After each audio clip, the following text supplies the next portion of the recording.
La Iglesia Católica es una de las instituciones religiosas y sociales más grandes del planeta. Por su estructura jerárquica, la organización de labores, el manejo del patrimonio y sus actividades lucrativas, muchos la consideran una de las más importantes empresas internacionales. La Chiesa oggi si muove come una merchant bank. ¿Cuál es el verdadero poder económico de esta institución? ¿De qué manera generó tanta riqueza? Nella Banca Vaticana sono stati riciclati i soldi della mafia. ¿Cuál es la función del Banco del Vaticano y de qué manera destina sus fondos? Los dineros del Vaticano son vehículos para lavado de dinero. Il Vangelo non scrive da nessuna parte che gli apostoli e i successori di Pietro devono costruire una banca. ¿Cómo fue posible que de la austeridad de Jesús haya surgido un imperio económico de semejante magnitud? El Estado del Vaticano nace recién en 1929 en el concordato que va a tener el Papa Pío XI con el régimen de Mussolini. Ho scoperto che per diventare santo è un'operazione che costa anche 100, 200, 300, 400, fino a 600 mila euro. La Iglesia ha llegado a transformarse en algo inmenso. La Iglesia comienza el nuevo milenio enfrentándose a grandes dilemas que pueden determinar su futuro. Muchos religiosos y sacerdotes no dan un testimonio de congruencia entre lo che dicono e lo che hacen. Il cardinale Tarcisio Bertone ha ristrutturato la propria casa spendendo €500.000 dei soldi di un ospedale che dovrebbe spendere quei soldi per le malattie dei bambini piccoli. ¿Es el Papa Francisco la solución a los problemas actuales de la institución? Papa Francesco è stato eletto esclusivamente con questo obiettivo: riformare la curia romana, che era ormai arrivata ad un degrado di immoralità inconcepibile. ¿Cuáles fueron las motivaciones para su elección? ¿Es realmente el sumo pontífice quien dirige los destinos de la Iglesia? ¿O como algunos aseguran, se trata del protagonista de una fabulosa estrategia de marketing en búsqueda de nuevos clientes? ¿La Iglesia Católica podría ser la mayor empresa del planeta? ¿O solo una enorme religión que mueve la fe de millones de fieles?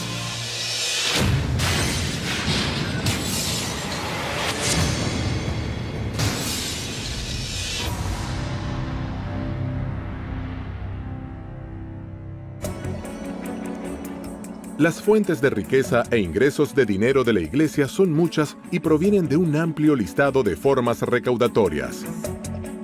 Limosnas, diezmos, primicias, pago de la administración de sacramentos, bautismos, casamientos, confirmaciones, extrema unción, herencias de particulares, rentas e inversiones, entre muchas otras. Distintas voces críticas aseguran que la Iglesia acumularía en oro el tesoro más grande del mundo. Il Vaticano ha una ricchezza che vale oggi intorno ai 15 miliardi di euro, che sono più di 16-17 miliardi di dollari americani. Ed è una ricchezza che viene divisa in una parte finanziaria e una ricchezza immobiliare. Il patrimonio immobiliare a Roma vale più di 4 miliardi di euro. Pero, ¿cómo y de qué forma nace esta institución y su riqueza? El papado que se va desarrollando desde los comienzos del cristianismo, del siglo I en adelante, sobre todo a partir del siglo VI, va a tener cada vez más y más riquezas a lo largo de la historia medieval. He aquí que en los siglos XIV y XV se calcula que entre un tercio a un cuarto de todas las tierras europeas pertenecen al papado. El papa que está en Roma tiene más territorio de lo que posee cualquiera de los reyes gobernantes en Europa en los siglos XIV y XV. ¿Qué motivo esgrime la Iglesia para defender y conservar los tesoros artísticos y culturales de incalculable valor que posee? La Iglesia tiene la responsabilidad de cuidar el patrimonio artístico y el patrimonio humano, porque son nuestras raíces. Es un tesoro que nadie nos puede arrebatar. Sería una pena que se perdiera por descuido. La Iglesia hace una gran labor de custodia del patrimonio artístico y cultural, en el que a menudo le faltan recursos para hacerlo, y es una pena. que no siempre pueda mantener estas obras de arte como se lo merecen. Le carte dimostrano che il Vaticano ha proprietà immobiliari importanti anche in Inghilterra, a Londra per la precisione, a Bond Street, una delle vie più eleganti e quasi tutta del Vaticano. Il negozio dove c'è Bulgari è di proprietà del Vaticano. ¿Cómo fue que el mensaje de unidad y austeridad del Creador, piedra fundacional de la religión católica, fue mutando a una iglesia con grandes sumas de dinero y lo que muchos consideran ostentación? Una de las preguntas es en qué medida las iglesias cristianas han llevado el concepto de la humildad determinado por Jesús. Un señor llamado Nietzsche, que en su libro El Anticristo, entre otras cosas, dice lo siguiente: en toda la historia de la humanidad hubo un solo cristiano, Cristo. Es decir, que si tú hablas de humildad, evidentemente el mensaje ese no ha sido tomado en cuenta.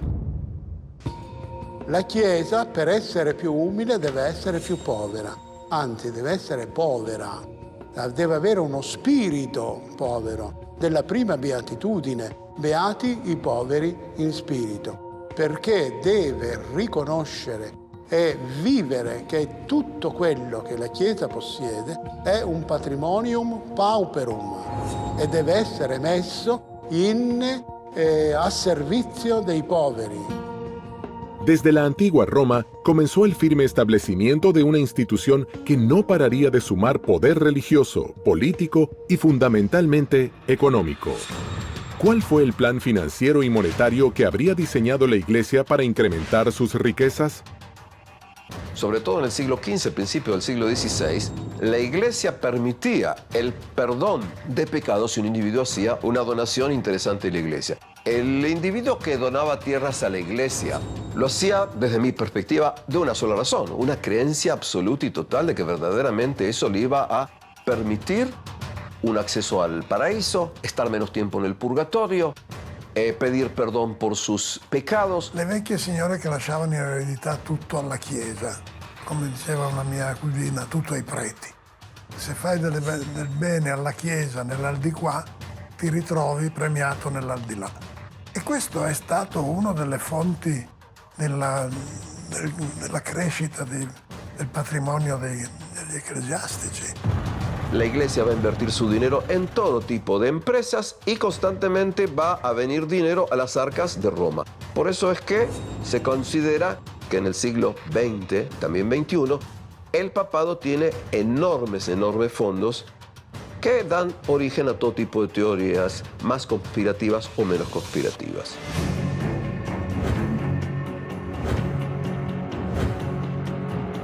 Con el transcurso del tiempo, el clero fue incorporando nuevas formas de recaudar dinero y bienes para la Iglesia. ¿Qué relación había entre la caridad y el pecado, la purificación de las almas y el diezmo? ¿Por qué algunos afirman que esta pudo ser una nueva forma de ensanchar sus arcas? Las indulgencias llegan al extremo fin del siglo XV, principio del siglo XVI, cuando sobre todo el Papa Julio II quiere desarrollar y crear un gran edificio, lo que se va a llamar la Basílica de San Pedro. Para esa gran edificación se necesitaba muchísimo dinero. Entonces tú vienes, pagas una cifra determinada y de esta manera tus pecados serán más o menos disminuidos. Ci sono migliaia di cause di beatificazione, c'è un ministero apposta che si occupa soltanto di questo, che fattura centinaia di migliaia di euro tutti gli anni grazie a questo incredibile business.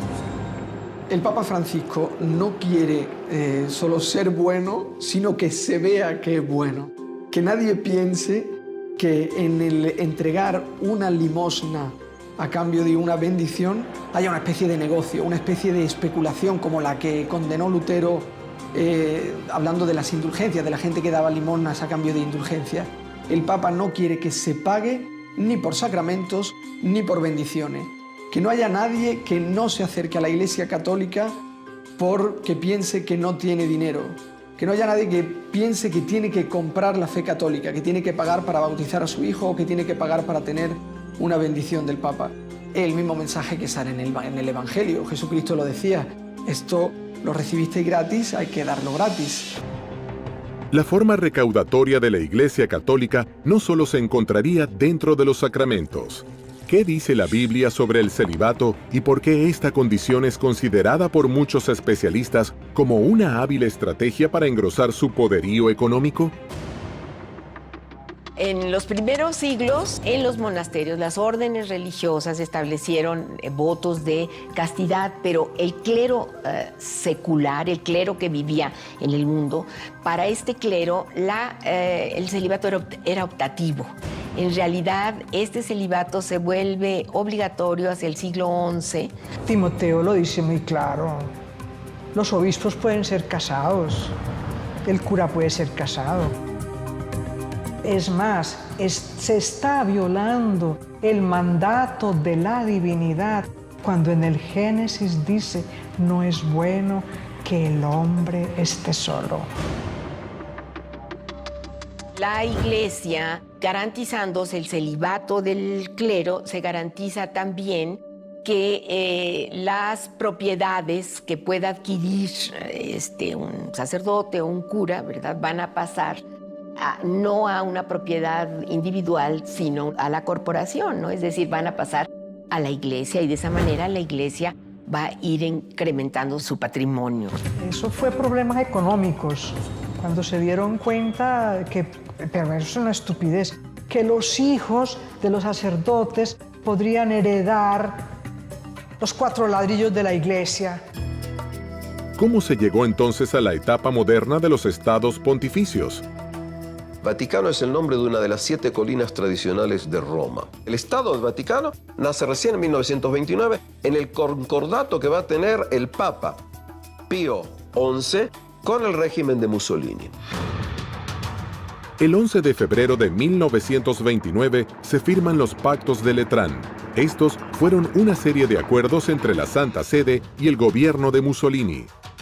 Benito Mussolini hace algo muy astuto, que es el Concordato de Letrán, ¿no? Que es ni más ni menos que resolver un viejo pleito que existía en Italia desde la época de la unidad italiana que se produce en 1870, donde el Estado Vaticano queda dentro del Estado italiano. ¿Cuáles fueron concretamente los beneficios que consigue la Iglesia con estos tratados firmados con Mussolini? Le permiten a la Iglesia crear un Estado autónomo, un país, digamos, separado del Estado italiano, que será el Estado Vaticano. Hay un resarcimiento económico muy importante por esos largos años del 70 al 29 de estar sometido al gobierno italiano, y a cambio de lo cual la Iglesia concede a Mussolini el apoyo político, que los sacerdotes no se puedan meter en política, y Mussolini decide quiénes van a ser los obispos de cada una de las regiones de Italia y, por supuesto, el de Roma también, ¿no? A partir de estos pactos, se da inicio a la etapa moderna de los estados pontificios.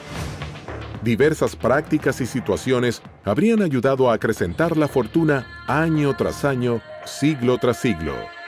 No se trata solo de bienes materiales como propiedades, oro e inversiones en todo el mundo, sino que también empieza a ser un incalculable valor cultural. De alguna manera, las arcas del Vaticano fueron llenándose hasta convertirse en la institución multimillonaria que es hoy en día. È impossibile valutare il patrimonio di tutta la Chiesa cattolica. È praticamente impossibile. Sicuramente parliamo di miliardi e miliardi di dollari. È impossibile saperlo perché nemmeno il Vaticano lo sa. El dinero recaudado por la Iglesia alrededor del mundo se concentra en un mismo lugar. ¿Por qué el Papa Pío XII crea el Instituto para las Obras de la Religión, mundialmente conocido como Banco del Vaticano? ¿Cuánto dinero y oro maneja y a qué negocios se dedica?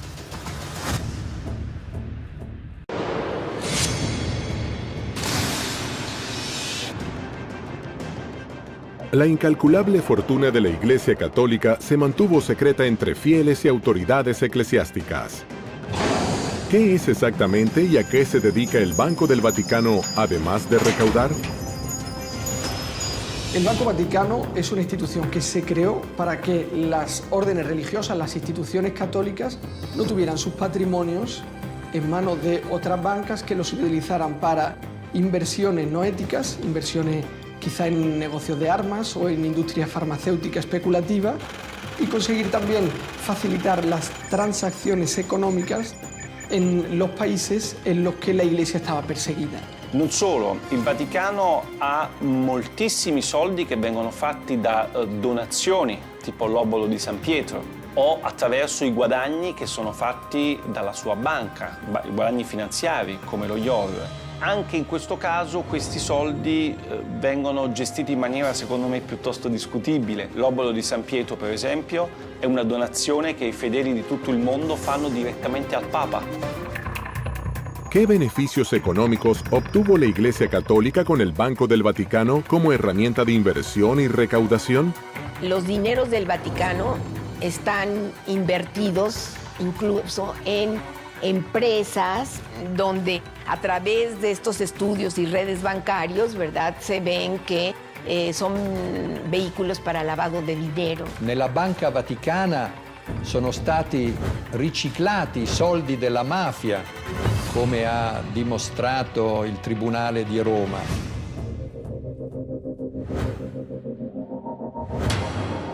Questi soldi sono in parte stati investiti su azioni come la Pepsi Cola, come la Dow Chemical, come la Exxon. È ovvio che tutto questo senza nessuna trasparenza e senza che i cittadini italiani sapessero nulla.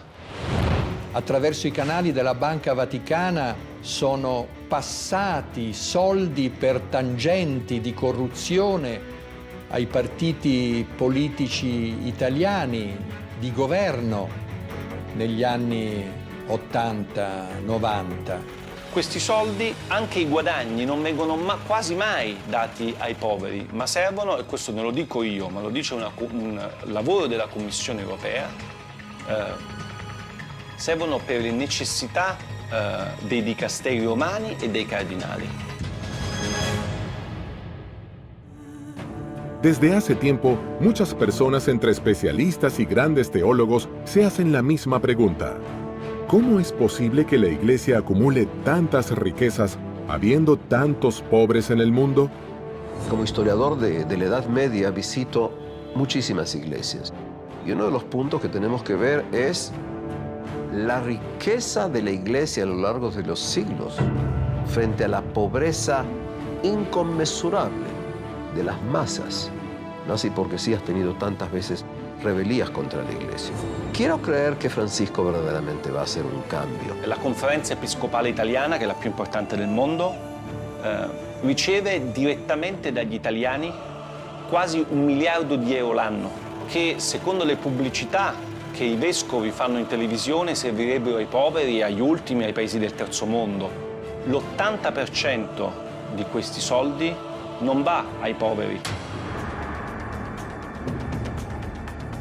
¿Sería posible terminar definitivamente con la pobreza si el Vaticano se desprendiera de toda la riqueza que posee alrededor del mundo?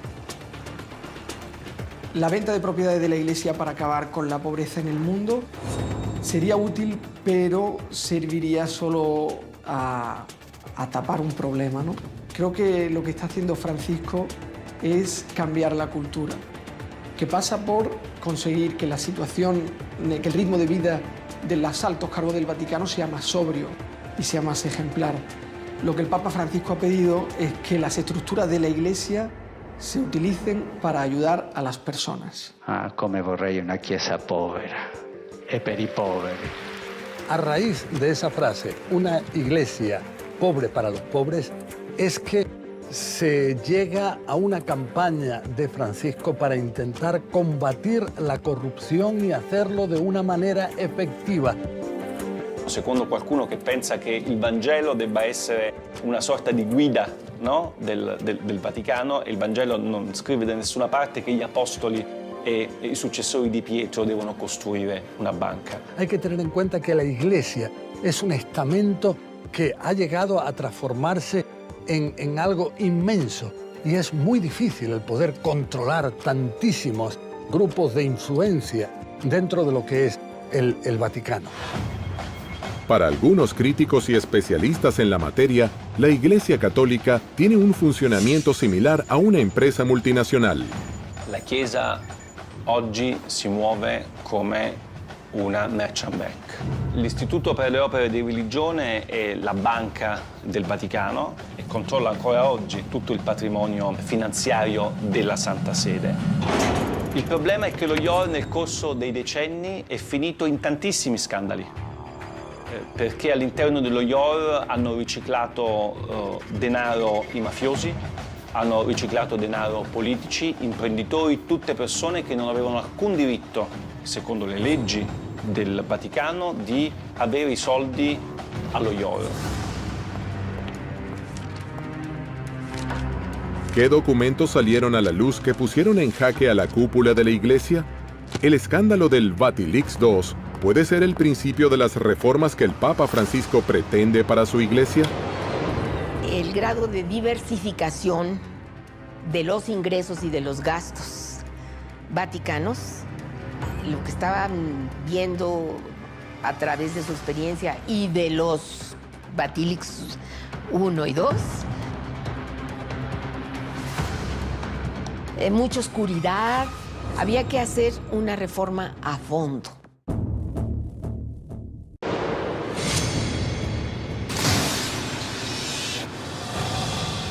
En el año 2015, el Vaticano sufrió una nueva y muy polémica filtración de documentos reservados.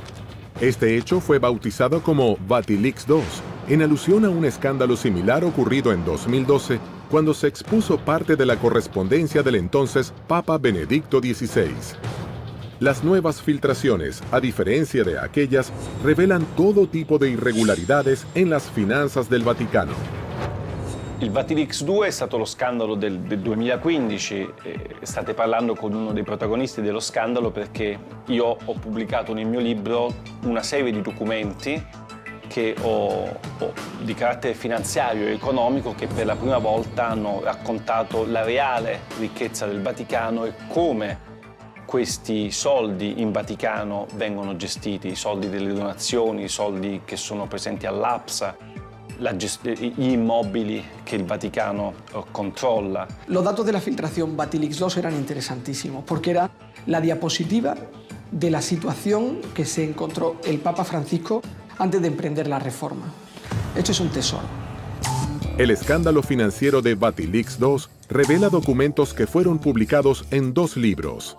En uno de ellos, su autor, Emiliano Fittipaldi, denuncia irregularidades de todo tipo en las finanzas de la Santa Sede, señalando al Vaticano con graves problemas económicos, como un agujero negro en su sistema de pensiones, corrupción por parte de la curia, desvío de fondos y una total ausencia de transparencia en los balances de la Santa Sede. Secondo il Vaticano sono state 2 le persone che mi hanno dato queste carte, Monsignor Valeco Balda, che è un monsignore spagnolo che era il segretario di questa commissione d'inchiesta, e Francesca Immacolata Chacqui, che era il membro di questa commissione. Fueron 2 personas que fueron contratados por el Vaticano para ayudar al Papa a hacer la reforma de la curia romana. Estas personas perdieron la brújula, hicieron lo que no tenían que hacer, que eran los documentos reservados, los dossiers, que eran para que el Papa, leyéndolos, supiera qué medidas tomar, los hicieron públicos. Queste 2 persone sono state arrestate 5 giorni prima la pubblicazione del mio libro e del libro Via Crucis di Nuzzi. Sono state arrestate perché sono state accusate di aver divulgato informazioni riservate e aver messo a rischio l'interesse della patria, così dice la legge Vaticano. Las publicaciones de estos documentos convierten a la Santa Sede en inocentes o culpables de este enorme escándalo. Cuando se publicaron ya habían pasado muchos meses después de que se empezaran a poner en práctica las medidas para atajar estos problemas. Entonces algunos vieron que quizá la publicación de estos documentos era un modo de detener estas reformas y otros, paradójicamente, lo vieron como un modo de apoyarlas. El Papa Francisco lo vio como una traición, como una puñalada en la espalda. Vorrei dirvi anzitutto che rubare quei documenti è un reato. è un atto deplorevole che non aiuta. ¿Cuáles son los hechos más escandalosos que expone el Vatilix? Cardinali di cui ho raccontato nel libro hanno, come il cardinale Tarcisio Bertone, ristrutturato la propria casa spendendo €500.000, dei soldi di un ospedale che dovrebbe spendere quei soldi per le malattie dei bambini piccoli. Invece lui ha preso, questi soldi sono stati dati al cardinale Bertone per ristrutturare la sua casa da 300 metri quadri. Il cardinale resta ancora, mentre parliamo, nell'attico, a godersi un attico bellissimo con un sistema Bose da €30.000 e con i marmi di Carrara nei bagni. Mentre Valleco Balda, che ha soltanto dato queste informazioni, è in galera. Mi sembra, molto contraddittorio come tipo di azione da parte del Vaticano. Durante el proceso, lo que sorprendentemente salió a la luz es que todo esto era una historia de una superficialidad casi insultante. Las revelaciones de los documentos filtrados pudieron ayudar a la Iglesia Católica en su intención por demostrar transparencia, ¿o fue un golpe a la fe que le haría perder fieles en todo el mundo? En el corto plazo debilitan al papado. Es decir, si nosotros hacemos público estos pecados de algunos sacerdotes, vamos a dañar el prestigio de una institución tan valiosa como la Iglesia Católica y vamos a debilitar la fe que es tan importante y valiosa para nuestros creyentes. Entonces es más conveniente para salvar el prestigio de la Iglesia Católica ocultarlo che sacarlo alla luz. Io non credo che il Vatilix sia stato un male necessario per una riforma del Vaticano, semplicemente perché io penso che il Vatilix non sia stato un male, perché io penso che qualsiasi istituzione, soprattutto un'istituzione morale e religiosa come la Chiesa Cattolica, abbia solo che da beneficiare di una assoluta trasparenza. Non ci devono essere segreti. El hecho de que este tipo de filtraciones salgan a la luz pública, por un lado es inevitable en este mundo de comunicaciones, donde ya nada se puede mantener secreto. Finalmente acaban por salir. Y bueno, en el corto plazo pueden simbrar a la institución, pero yo creo que a largo plazo la beneficia. ¿Cuál fue la reacción y las medidas que adoptó el Papa Francisco cuando los cimientos de su institución se vieron sacudidos por la revelación de estos documentos secretos? La reforma que ha puesto en marcha el Papa Francisco para conseguir la transparencia de las cuentas vaticanas, para conseguir que ningún delincuente se pueda aprovechar de las instituciones del Vaticano, yo creo que es irreversible. Voglio assicurarvi che questo triste fatto non mi distoglie certamente dal lavoro di riforma che stiamo portando avanti con i miei collaboratori e con il sostegno di tutti voi. Entonces llega Francisco y dice, por ejemplo, que es importante dar lo que es la reestructuración de la Santa Sede, no tanto a la curia, sino a organismos externos que son los responsables de proponer cuáles pudieran ser los cambios. Yo creo que no hay modo de detener esta reforma. Los Vatilix II son al día de hoy una de las preocupaciones más importantes de la curia católica y un escándalo del que podría haber incluso más información esperando ver la luz. L'impatto di Vatilix sulla stampa mondiale ovviamente è stato devastante. Mai prima erano usciti documenti riservati così importanti, soprattutto che riguardavano aspetti contemporanei della Chiesa. Io penso che la Chiesa debba smettere di lavare i panni sporchi dietro le mura leonine. ¿Pueden estos hechos de corrupción alejar a los fieles de la religión? ¿Son acaso estas revelaciones motivos suficientes para perder poder dentro del vasto universo de la fe?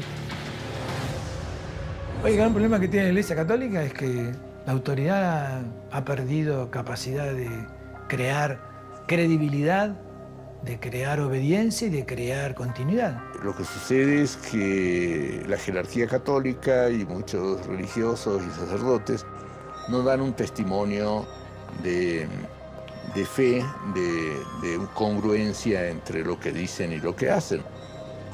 Si la Iglesia quiere recuperar credibilidad y legitimidad, pues tiene que ver los problemas y empezar a resolverlos, ¿no? Porque mientras se tapan, pues nada más se convierten en una olla de presión.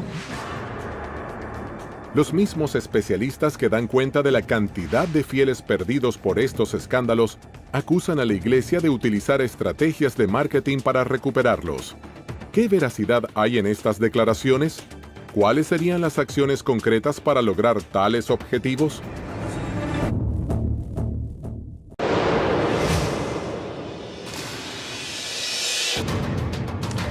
Las revelaciones de los documentos financieros de carácter secreto, conocidos como Vatileaks II, no solo movieron los cimientos de la Iglesia Católica, sino que, según afirman especialistas y teólogos, también podrían haber alejado a muchos fieles alrededor del mundo.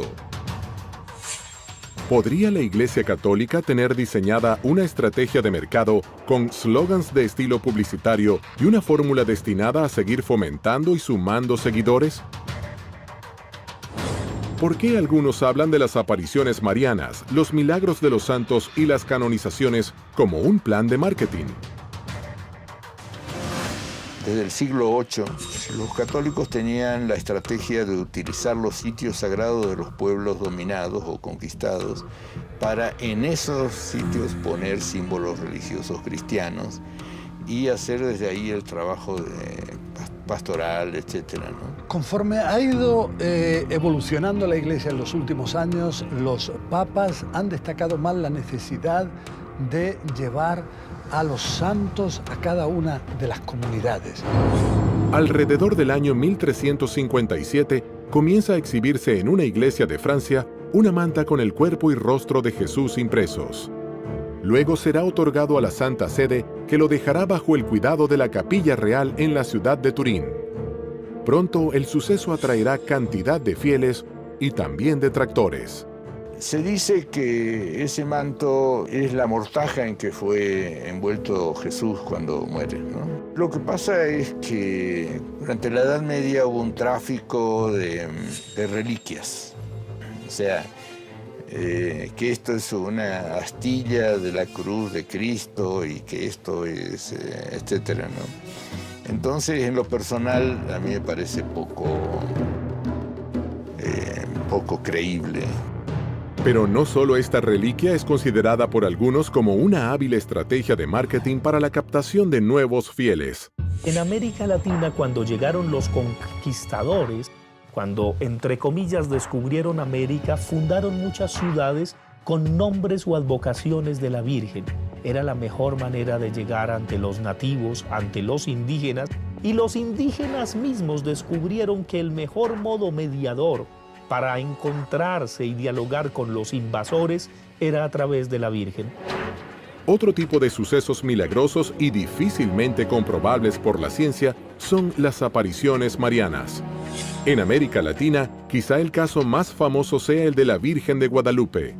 La primera gran aparición mariana que se da en el siglo XVII, justo después de que llegan los conquistadores, es en México. Un indiecito, Juan Diego, ve a la Virgen, va donde los franciscanos y allí está esa máxima aparición mariana que es la Virgen de Guadalupe, patrona de América Latina y que va a encerrar justamente esa idea de la mediación. Los franciscanos se oponen al culto guadalupano porque consideran que tiene demasiados elementos sincréticos. Hay otros que dicen que no, que bueno, que ya es un culto que es compartido por un sector de los católicos mexicanos, es mejor fortalecerlo y cooptarlo, que es un poco la actual política que se desarrolla, ¿no es cierto? ¿Son estas apariciones verdaderos milagros? Usted lo puede ver como estrategias de la Iglesia para fortalecer la fe o estrategias de los feligreses para seguir creciendo. Lo que nosotros investigamos es cómo aparece esa Virgen, a quién. Si aparece una mujer, rápidamente le van a poner un varón al lado, bien. Y sobre todo un sacerdote. Con el tiempo, en ese lugar donde está la aparición, va gente. Y bueno, y para eso hay que inventar algo, hay que decir, acá se curan los niños, se curan las niñas, las mujeres tienen hijos. Hay un nivel de irracionalidad en la creencia. O sea, yo creo porque no es consistente. Si fuera racional la explicación, no creería, ¿no? Hay una parte que se cree porque usted tiene fe, está convencido, pero no tiene por qué demostrar su fe. ¿Por qué hay quienes consideran también a las canonizaciones como un instrumento de atracción de nuevos fieles? Mira, las canonizaciones consisten en que la Iglesia propone un modelo de un buen cristiano. La Iglesia dice, mira, este señor se comportó como un héroe de la fe y es un hombre o una mujer al que vale la pena imitar. Al principio, cada comunidad cristiana canonizaba a sus mártires. Luego la Iglesia fue controlando el procedimiento y hay toda una serie de exámenes, etc. Y a partir del Concilio Vaticano II se fijaron otros requisitos, entre ellos comprobar la existencia del santo, ¿no? La existencia física de la persona. Lo que pocos conocen es que este proceso tiene un alto costo económico y que significa un importante incremento dentro de las arcas de la Iglesia. La storia della fabbrica dei santi è una delle più incredibili che ho scoperto con la mia inchiesta, perché io pensavo che per diventare santo fosse un'operazione che la Chiesa faceva in maniera gratuita. E invece ho scoperto che per diventare santo è un'operazione che costa anche 100, 200, 300, 400, fino a 600.000 euro. Per me è uno scandalo incredibile quello che ho scoperto.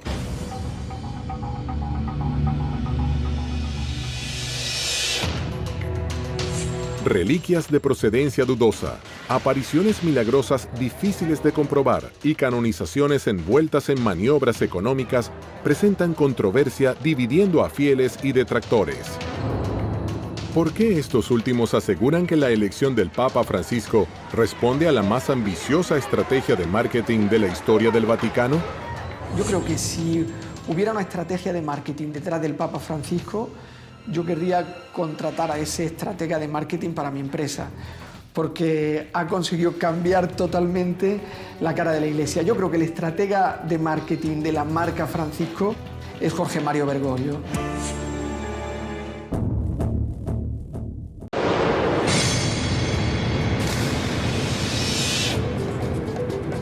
El mundo habla del Bergoglio Style. Roma y el Vaticano venden souvenirs en las calles y los medios de todo el mundo se refieren a la papamanía. ¿Podría la Iglesia estar gestando un cambio?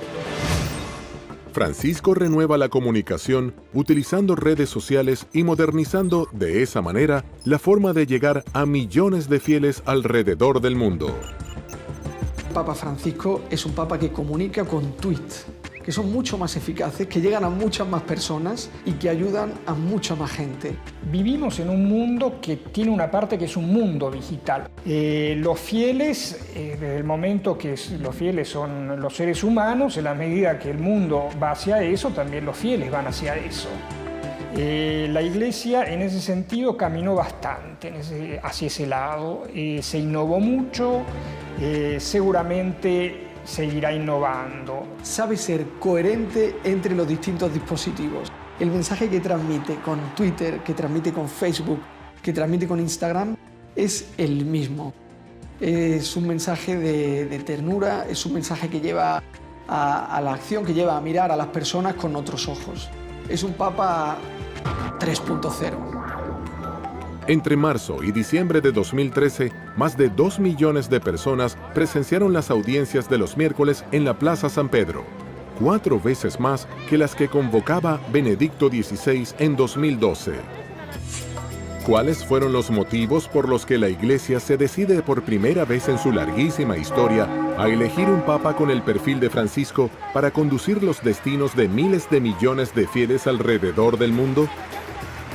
Papa Francesco è stato eletto esclusivamente con questo obiettivo: riformare la curia romana, che era ormai arrivata ad un degrado di immoralità inconcepibile. El camino, pienso, de Francisco está empedrado.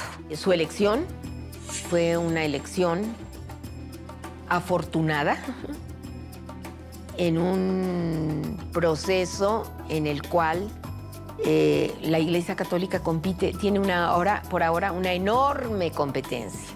I gesti che lui fa sono importanti. Per esempio, pochi si sono resi conto del primo gesto che ha compiuto la stessa notte del 13 febbraio del 2013, quando è stato eletto. Affacciandosi al balcone, non aveva la mantella rossa né la stola con le insegne di Pietro e Paolo, ma era semplicemente vestito di bianco e si è presentato come vescovo di Roma. Son muchas las voces que afirman que las reformas que impulsa el Papa Francisco en la Iglesia contemporánea estarían moviendo los cimientos de la religión. Respingano inoltre modelli economici disumani che creano nuove forme di povertà ed emarginano i lavoratori e la cultura della morte che svaluta l'immagine di Dio, il Dio della vita, e viola la dignità di ogni uomo, donna e bambino. El Papa Francisco destaca constantemente la necesidad de combatir la corrupción. Él dice que esto es algo que finalmente lleva al infierno. Entonces, él, precisamente para poder combatir de forma efectiva ese fenómeno al cual él se opone rotundamente, entonces es que decidió crear mecanismos para que haya un funcionamiento más efectivo y también intentar buscar en qué aspectos puede haber corrupción. La corrupción es algo a lo que él se opone rotundamente. Las declaraciones y gestos de Francisco dan vuelta al mundo en noticieros, diarios e internet. ¿Cuál es el discurso que tanto llama la atención? È necessario affrontare insieme la questione migratoria. Non si può tollerare che il mar Mediterraneo diventi un grande cimitero. El Papa Francisco, desde que fue elegido Papa, consiguió afianzarse como una especie de conciencia de la humanidad. Para mí, como cristiano, la revolución que está emprendiendo el Papa Francisco me ha cambiado el modo de mirar a las personas. La Chiesa povera e per i poveri di cui parla Francesco sia ancora molto lontana dal diventare realtà. La Chiesa è ancora molto ricca, i cardinali sono ancora molto ricchi, lui è l'unico che vive in 20 metri quadri, tutti gli altri continuano a vivere in 300, 400, 500 metri quadri. C'è gente che dice che Francesco è solo un predicatore che fa solamente dell'apostolato, ma Francesco è un papa che governa. La Iglesia Católica es una institución de dimensiones incalculables. Dentro de su construcción como institución eclesiástica, han pasado más de 2000 años de historia y es puesta por muchos especialistas a la altura de las empresas más grandes del planeta. Si los santos, las vírgenes y las canonizaciones están dentro del marco de lo divino o son hábiles estrategias de captación de fieles, seguirá siendo un misterio por revelar. Para unos, una empresa con estrategias de marketing que se dedica a la apertura de cuentas monetarias sin descanso. Para otros, la salvación de sus almas y la puerta al paraíso, donde podrán descansar en paz.